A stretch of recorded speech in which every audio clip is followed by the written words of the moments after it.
Alrighty then. Let's get this party started. Yep, just making sure that everything is working. I hope that you can hear me. Just let me know if you're having any problems hearing me, and then we will troubleshoot that. But I think I have it all set up. We'll see. It looks like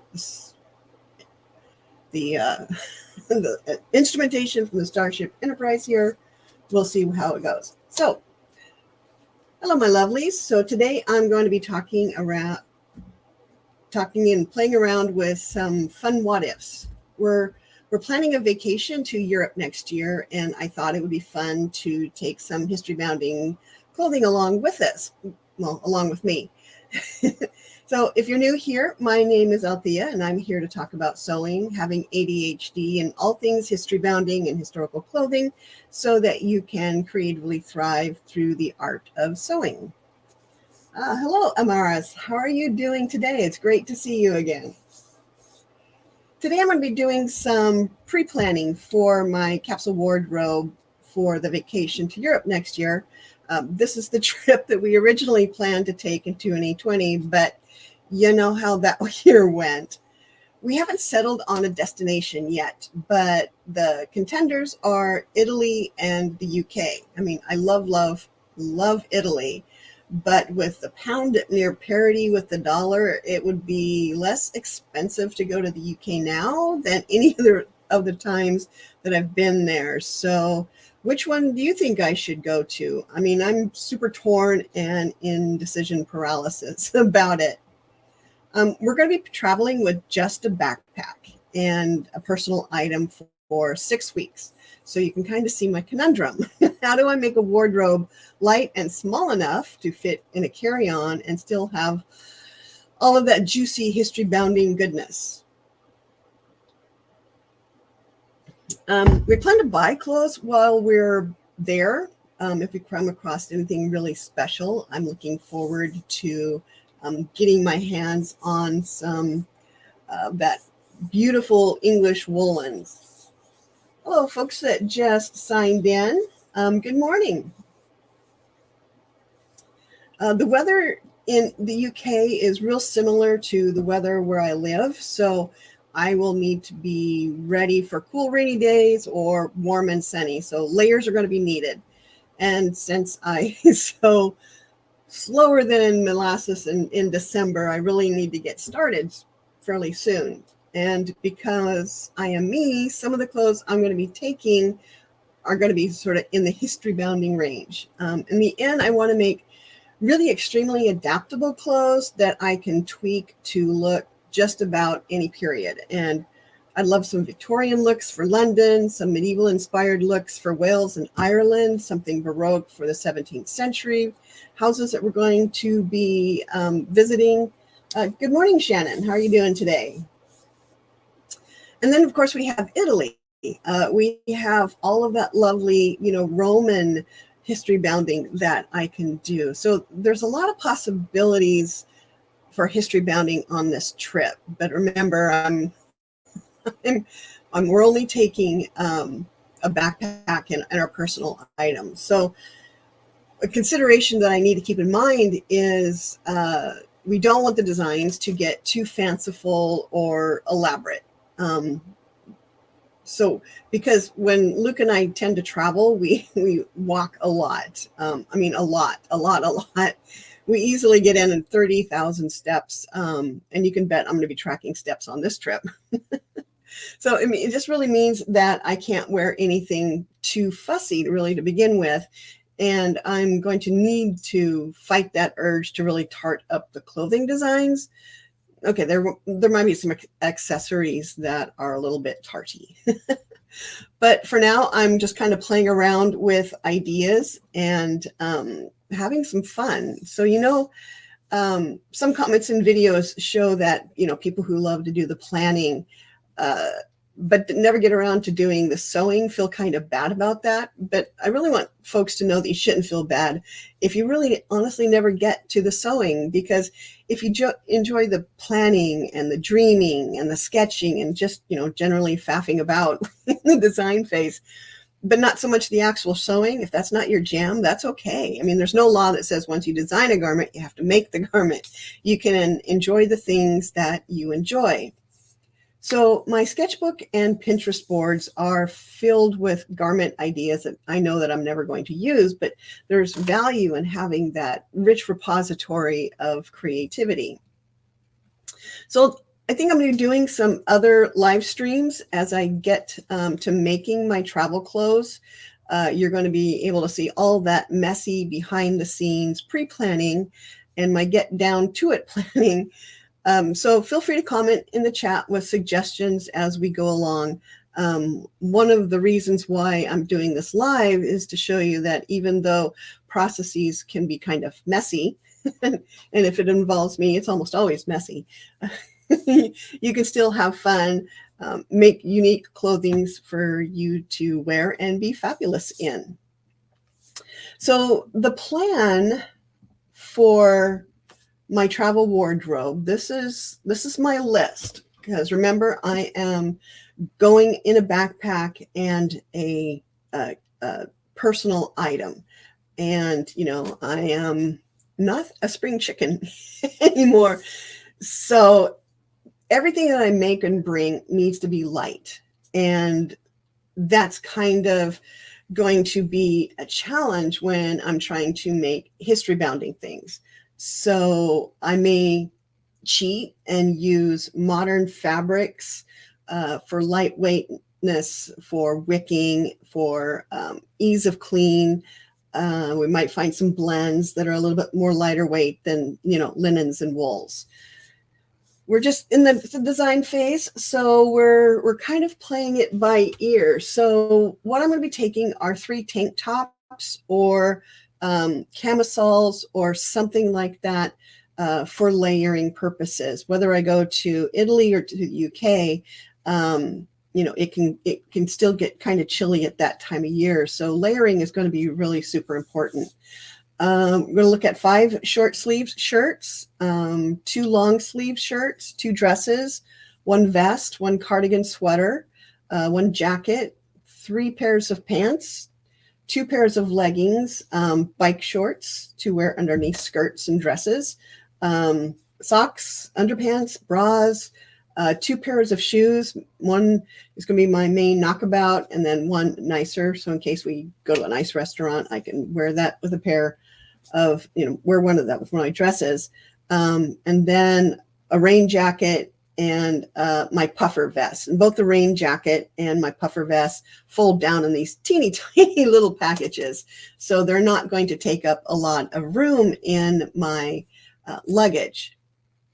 So that is what I'm taking.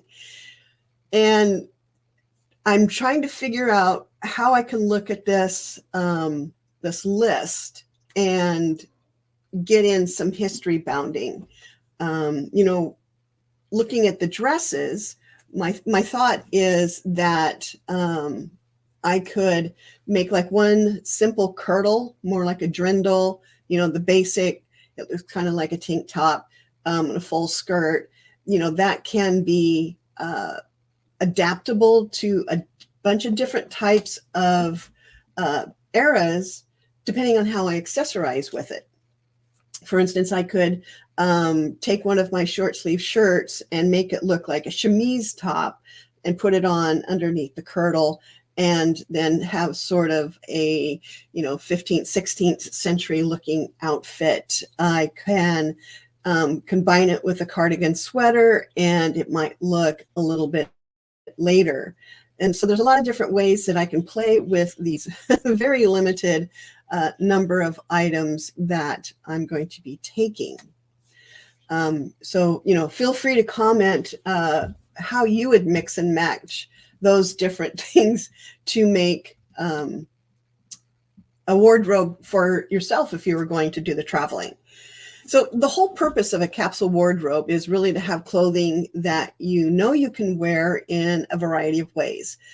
Basically, everything goes with everything. And I know for those with executive function issues and decision paralysis, capsule wardrobes are really a godsend.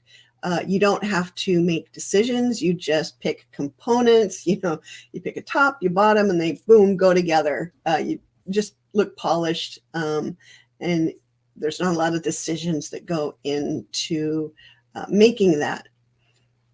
Now, when it comes to fabric choices, I mentioned wanting to keep things lightweight, and that's where that tension between natural fabrics and man-made fibers is in my thought process, because I like to use natural fabrics as much as possible, but I also am going to need to launder, and it's going to need to dry quickly. It can't be heavy. So I think that merino wool jersey is going to be my new best friend. This t-shirt here is merino wool. I've purchased some t-shirts and kind of just testing out the fabric, and boy howdy, have I fallen in love with merino wool jersey. So probably one of my tank tops, or two of my tank tops, my short sleeve shirts, and some of the other clothes are probably going to be merino wool, because it launders nicely, it dries quickly, it's lightweight, it's really packable. You can crunch it down into very small things. But I also picked up some linen knits to play with. Some of them are 100% linen, and others have a little bit of lycra or elastane in it. I thought they would make good base layers, especially if we go to Italy. I'm not concerned about wrinkling, because, that's just what linen does. So in the chat over on YouTube, I got a question: where did I get the merino wool jersey? So I look at like WoolX. There's a number of online retailers that have the t-shirts, and I go straight to their clearance section, because merino wool dyes up beautifully. This shirt was originally a color that I wasn't terribly interested in, so I ended up dyeing it and ended up paying like $30 for the t-shirt because it was on clearance. But I'm looking at merino wool there's a number of different online sources, and I will share those in the links down in the description below. But you can find it. You can type merino wool jersey into Google, and there's going to be a number of retailers that you're going to be able to buy it from. It's going to run about $30 to $40 per yard. But if you're doing t-shirts and tank tops and base layers, you don't need a lot of it. And it's really worth the money that I'm going to be putting into it. So Shannon says, over on YouTube, yeah, merino and lightweight linen are excellent options for hang dry overnight stuff. Yes, I've been kind of stockpiling some 3.5 and some 5 ounce linens in colors to play with for this, and I'm looking forward to that. Charlie says when he lived in Naples, the temperatures didn't drop below 50 in the winter, although sometimes it was windy. Yeah, if we go to Italy, I'm going to be wearing a lot more linen than if we go to the UK, and we're just really torn on which one we're going to go to. You have Italy, the sunshine, the food, the huge Roman ruins, and then in England you just have all those lovely medieval castles and English gardens, and just like decisions. Maybe I'll do a poll in the community and you guys can pick where we're going to go. So my goal is to shop the stash as much as possible. I've kind of been planning this trip since 2018. I was when I started planning for the original trip that we were supposed to take in 2020.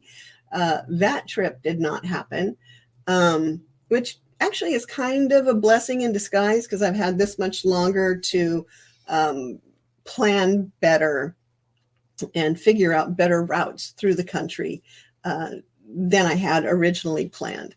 So I've been thinking about this and kind of stockpiling fabrics, either that I've purchased new online or found through the thrift store. There's a couple of garments I'm looking at upcycling and changing a little bit to possibly use some lightweight cottons. So we'll see where that goes. So, there's also time for me to do more thrifting for secondhand clothes or fabric that's going to work. I mean, most of my clothes are secondhand already, I think. I think pretty much everything I'm wearing is secondhand because you can't be arsed to go shopping. So designing is really the fun part. And once I kind of get a handle on where it is that we're going to go, some of these decisions are going to kind of make themselves. But I want to start designing a whole range of different things so that when I'm ready to pull the trigger, I can just, pick from the designs that I already have ready. So the things that I'm thinking about making is, like I said earlier, is to make a simple kirtle out of linen or a linen blend. Seems kind of an obvious choice. That kind of kirtle can be styled from 16th century all the way to 20th century, depending on what kind of, like, if I put a cardigan over it, it's almost like a 1950s outfit. So would also be an underdress that could be worn without the kirtle. But I've been thinking more maybe with the kirtle, I just wear a blouse. So the other dress could be something entirely different. Maybe that could be, if I go to Italy, it could be like a Roman style drapey thing with, linen drapes just kind of everywhere. Because really the key to remember here is that everything I take needs to be able to be worn in multiple ways because I'm backpacking. And it's been a minute since I've patterned a kirtle. And so that's going to be fun. I'm probably going to head over to Morgan Donner's blog and use some of her tutorials. She's done a great job on that. So I don't plan on making it too heavy. So the trick is going to be giving the bodice enough body without making it, too heavy, because I'm going to be lugging all my worldly goods around on my back. But there's probably going to be some support built into that bodice. I guess wearing under the kirtle, I could just, wear a t-shirt if that came to that. So, I'm thinking maybe just one of those t-shirt garment-y things might be something that looks more like a chemise on top. And Charlie says, before you go to check to see if there's any festivals, both countries have festivals held in castles. It's all about timing. Yes, I've been sort of stalking both Italy and the UK for medieval festivals that we would be able to attend while we're there. The lovely thing about Italy is a lot of times they have like saints' days. A town will have a patron saint, and on their saint's day, they will have these lovely parades where people will dress up in medieval garments, and it'll be a whole thing. And sometimes there's fireworks. The last time I was in Italy, we stayed in Fiesole, which is a little hill town right above Florence. And there was one of those Saints' Days celebrations. And there was this tower in the town, and the fireworks they set off looked like fire coming out of the tower. So it was just kind of coming out of the tower and falling down. It was supposed to represent some time when the tower burned back in the medieval past. So yes, definitely checking out festivals, the fetes, the music fetes. Those will be kind of fun. If we go to the UK, my husband plays the guitar, so we're probably going to go to Anderton's outside of London. Yes, so this is kind of the other fun part of planning a trip, is like, what do I want to do? And the hard part is limiting it down. So thinking about the kirtle, and then thinking about, what my other dress might be, it kind of depends on, am I going to go to the UK or am I going to go to Italy? If it's Italy, it'll probably be some sort of Roman draped garment that I can stand in front of the Colosseum and people will think I'm, Roman, and they'll want to take the picture with me, and I might make some extra cash if I don't get in trouble doing that. Just kidding. Won't be doing that because I don't think you can. So there's going to be ponderings and ponderings. Maybe instead of a dress, I might make another blouse and skirt so that it can be a little bit more adaptable. That would take up less space and less weight to carry. And of course, avoiding the chub rub, I'll probably get a couple of snag tights bike shorts to wear under the dresses, unless I have some leftover merino wool and can whip myself up something. And so that's kind of my plan for my capsule wardrobe. So when I'm looking at doing a 17th century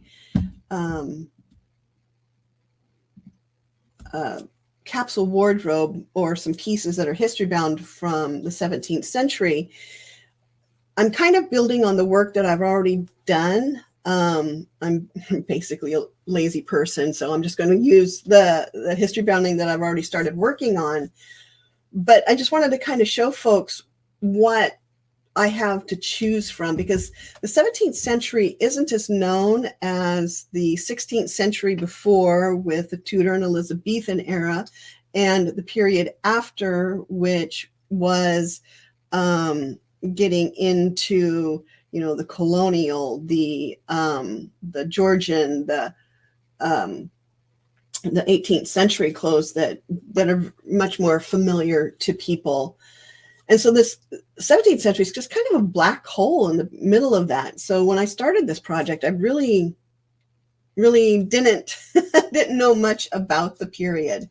My particular research interest is 6th to 7th century Merovingian. So this was kind of fun, and I've been learning a whole lot about 17th century clothes. So kind of looking at what my options are for inspirations to use for history bounding. Shannon says over on YouTube, says, that's not lazy, that's efficient. Thank you, Shannon. I appreciate that. But, starting at the early part of the 1600s, it's basically just the end of the Elizabethan era. So the beginning of the century is very Elizabethan looking.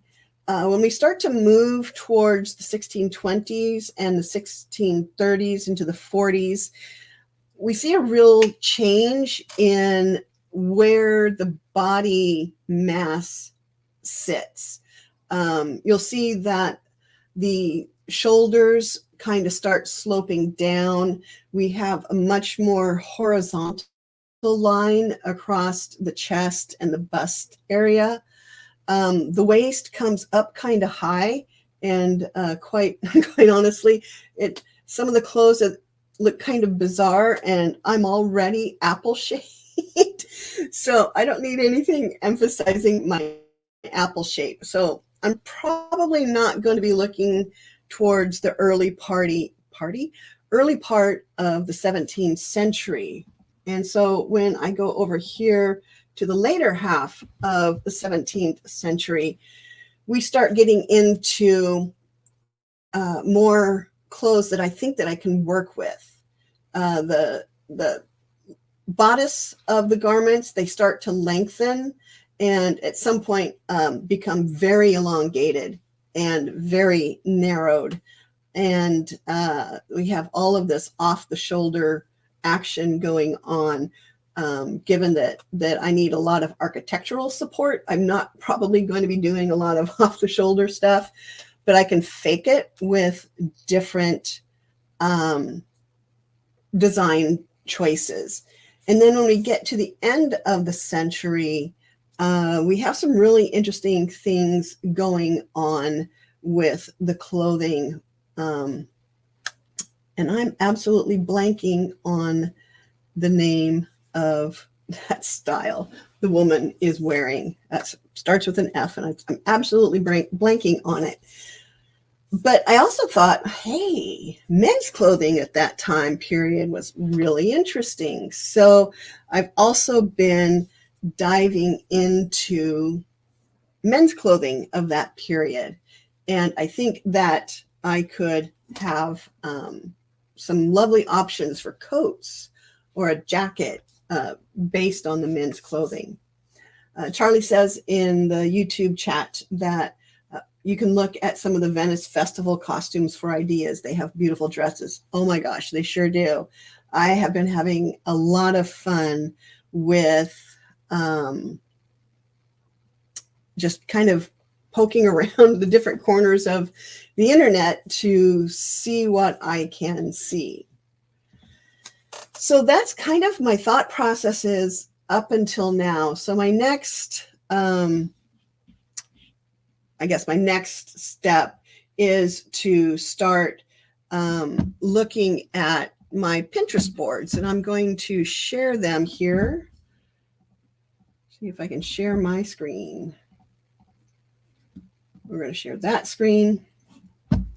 And so I have a number of different boards here, and I will again link to this in the description below to my Pinterest boards here. But there's a lot of fun things going on. This is my, let's get to the right one. A lot of different things that I can be doing here. I mean, this man's coat, I could have so much fun with that outfit right there. I'm not sure what I would do with these sleeves, but I could fake it till I make it, maybe make them detachable so that when I'm just doing my history bounding in that jacket, I can just put the cuffs on, but they're not there the whole time. Excuse me. I do public speaking in my day job, but I haven't since really the pandemic. And so I'm out of practice talking so long. And why is that not? Here we go. So, looking at the kirtles, just kind of a basic top like that with the gathered skirt. Morgan Donner has a tutorial here online that I'll probably be using to make the kirtle, or I could probably just buy a Drindle pattern and go with that. If we go to Italy, definitely one of my dresses is going to probably be something Italian Ren, because I can not do Italian Ren if I'm in Italy. There will be too many opportunities. And then, of course, we have, the Roman looks here. So this is, kind of stuff that I'm playing with, looking at some of my other boards. For my sweater or my cardigan, I'm looking at doing something based on these sweaters of the period. Shannon in the chat says those cuffs are delightfully extra, and I bet you could pack them down if they're detachable. So it's, exactly. I mean, they're just wonderful. And if I'm really clever, I might be able to make them so that they're adaptable and become something else, so that I get more than one use out of those few ounces of weight. But looking at these sweaters, I'm thinking of doing some reverse applique and some embroidery. I've been saving some of my older knitwear to play with this concept, because some of these garments have, lovely floral patterns. They were very, very similar to the coats, the Tudor style coats of the period, and used a lot of the same floral motifs, at least the ones in the UK and in Southern Europe. When we get into Northern Europe, these sweaters are just so cool. Looking at like this one here, this one is from, I think, one of the Norwegian museums. But if you get in close to it, you'll see the star and snowflake motif that we often see in Nordic sweaters today. So the pattern was around since that period. And these sweaters are just delightful. So I'm going to be making my cardigan out of recycled knits in something sort of like this.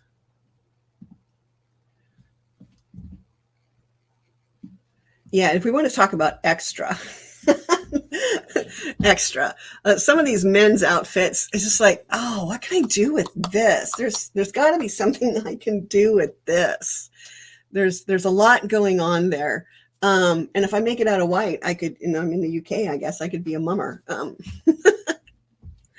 But oh my gosh, there's just a lot of extra clothes they're just wonderful from this time period for the men.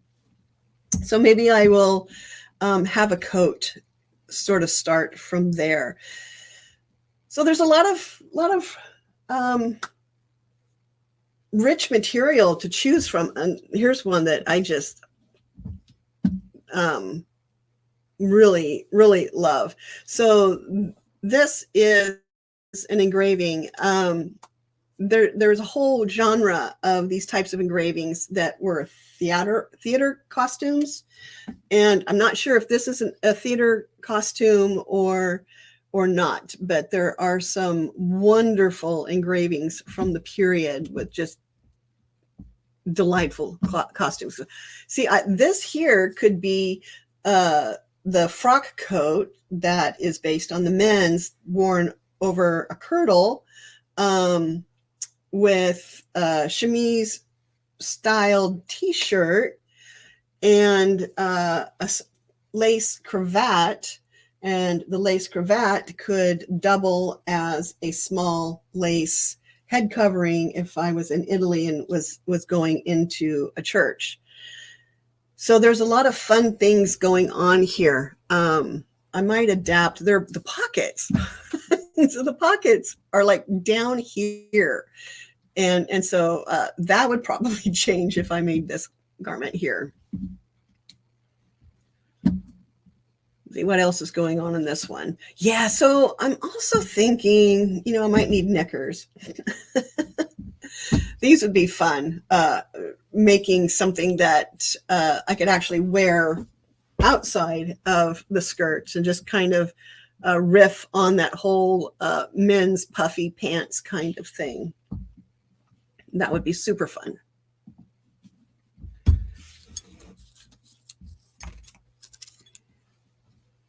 Yeah, Shannon, the cravat and head covering, those could be my extra sleeve cuffs. Yeah, I mean, the whole thing is I really want to make things as adaptable as possible.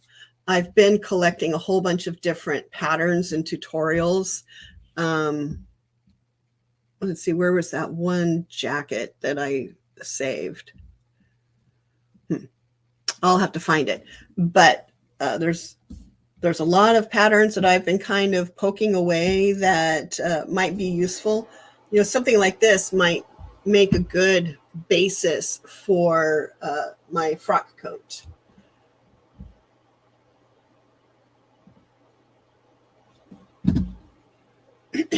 So my next step will be to, I guess, really decide on where we're going to go, because so many of my clothing choices are going to be based on that. And I have I have kind of a hard deadline on when I need to make that decision, because I have some work related things that I need to schedule around. So I need to know if I'm going in the spring to Italy or in the summer to the UK. Next step is making the decision and then actually keying down on what garments that I want to make. And so that is what I have. And I just wanted to give folks a couple of minutes to ask questions or make comments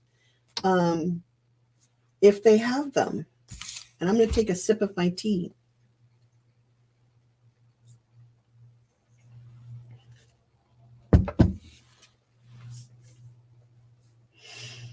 Okay, I want to thank everyone for joining me on this live stream today. I will link later to my playlist for my 17th century capsule wardrobe, so you can watch those other videos.